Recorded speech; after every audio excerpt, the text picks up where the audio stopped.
Hi, today we're gonna talk about these number plate clips. These are for trailers usually used, and usually when we have a trailer, we'll use these types of clips where we put the number plate in here, and this will stick it to the car or trailer and we clip it on. That system is very good when we have only one trailer, but when we have two or more, usually all we need is these type of clips, so we can replace the clip from one trailer to another. These clips are usually screwed in with 3 screws each, or use some nut and bolt, and with a large washer on the back if you are using the tail light. Mine are screwed directly in the tail light and in the back wooden panel, so they are a bit more secure. And then all we need is a number plate,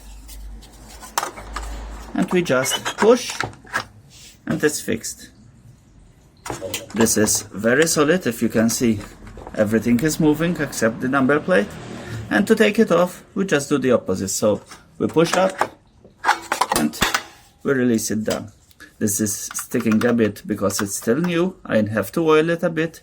We just put a few drops in behind here and we won't have any problems. These are very cheap to find from even sites, online sites. And so all you need is, you can stick them upside down. For example, the spring loaded can be in the lower part here.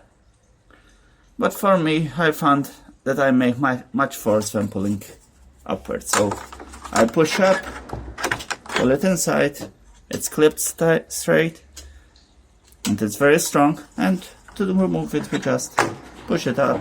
This one will stick as already said. And that's all. Hope you enjoyed this video. If so, give us a thumbs up and please subscribe.